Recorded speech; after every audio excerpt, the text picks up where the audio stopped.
Aquarians and welcome to your weekly reading. आइए देखते हैं, स्टार्ट करते हैं आपकी लव लाइफ से क्या मैसेजेस आ रहे हैं टैरो की तरफ से। आपके लिए कार्ड आया है 8 ऑफ पेंटिकल्स का। तो यहाँ पे एक्वेरियंस मुझे लग रहा है कि आप काफ़ी ज़्यादा हार्ड वर्क कर रहे हैं to get what you want to. आपका क्रिएटिव लेवल भी काफ़ी ज़्यादा हाई रहने वाला है and you are not focusing on the distraction. So basically आप इतने ज़्यादा डेडिकेटेड हैं अपने रिलेशनशिप को लेके कि आप जो भी डिस्ट्रैक्शन है, चाहे वो एक्सटर्नल हो या इंटरनल, आप उस पर इतना ध्यान नहीं दे रहे हैं। ठीक है, आप बहुत ही ज़्यादा डिटेल्स पे फोकस कर रहे हैं कि अगर डिसएग्रीमेंट्स भी हुई हैं या कुछ अगर मिसअंडरस्टैंडिंग्स, मिसकम्युनिकेशन चल रही हैं, तो उस पर भी आप काफ़ी मुझे फोकस करते हुए नज़र आ रहे हैं कि why all these things happened. ठीक है, आप उसका रूट कॉज जानने की कोशिश कर रहे हैं and you are working very hard to either save this relationship और मेंटेन दिस रिलेशनशिप। ठीक है, it can be with anyone, can be with your romantic partner, can be with your family और your friends, किसी भी से भी ये हो सकता है। एंड ज़रूरी नहीं है, again I am saying it's a general reading, ज़रूरी नहीं है कि हर एक के साथ रेजोनेट करे। जिसके साथ भी कर रहा है, प्लीज़ टेक दैट एंड या this is what I can really see in this situation. ठीक है, और आप एक और चीज़ मैं यहाँ पे ऐड करना चाहूँगी कि आपकी जो पोटेंशियल है ना एक्वेरियंस, आपको लगता है कि आप एक इस पर्टिकुलर चीज़ में ज़्यादा अच्छे हैं, तो आप उस चीज़ को लेकर अपनी लव लाइफ में इंक्लूड कर सकते हैं। सपोज अगर मैं आपको एग्जांपल दूं, अगर आपको लगता है कि आपका कम्युनिकेशन बहुत अच्छा है, जस्ट एन एग्जांपल, तो आप किस तरीके से अपना कम्युनिकेशन, अपनी उस स्ट्रेंथ को अच्छे वे में यूटिलाइज कर सकते हैं just to maintain a good love life balance.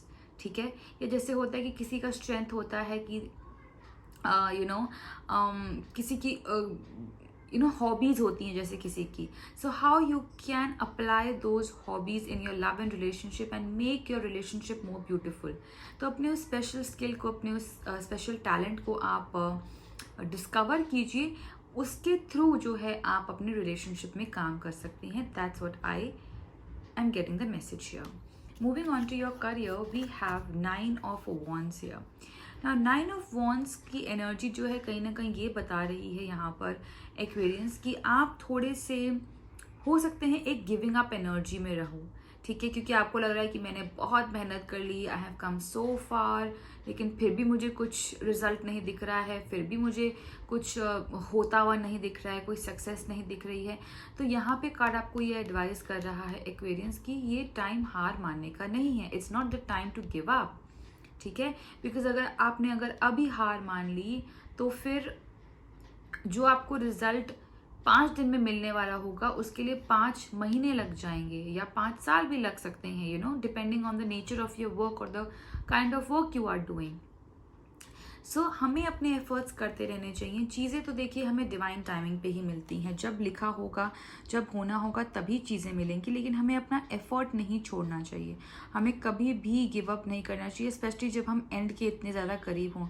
आप जानते हैं कि 9 के बाद नंबर 10 आता है, we are just 1 wand away from being 10 और बीइंग टुवर्ड्स कंप्लीशन। तो अगर अभी हार मान ली तो सब ढह जाएगा। It's better you just focus on your efforts, on your goal and keep doing your work. That is what is advised here for you. All right, next moving on to the guidance message which is coming. Now this card says nothing will come of this situation void of course moon. Now इस card को देख के आप घबराइएगा मत Aquarians, because ये card कह रहा है कि अगर कोई लाइफ में अगर कोई चीज़ नहीं हो रही है, दैट मीन्स वो होनी लिखी ही नहीं थी, because something better is it is coming for you, something better which you deserve is actually coming for you. तो उसके लिए आपको ज़रूरत है कि आप थोड़ा सा मेडिटेशन करिए, सरेंडर कर दीजिए डिवाइन को, अपना काम करके छोड़ दीजिए। ठीक है, बिकॉज आप जितनी उस चीज़ पे मेहनत करेंगे जो आपके लिए नहीं बनी है, उतना आप टाइम वेस्ट करेंगे भले कि उस चीज़ पे मेहनत करने के लिए जो आपके लिए एक्चुअली बनी है।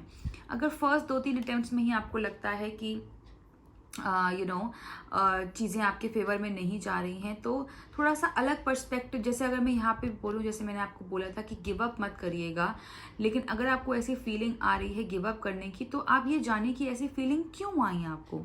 क्या आपको अपने पर्सपेक्टिव चेंज करने की ज़रूरत है? क्या आपको अपना वर्किंग स्टाइल चेंज करने की ज़रूरत है?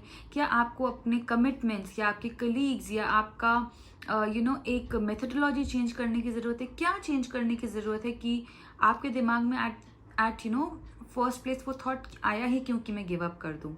ठीक है, अगर आपको लगता है कि मुझे कुछ चेंज करने की ज़रूरत है अपने करियर में, तो उसको चेंज करिए।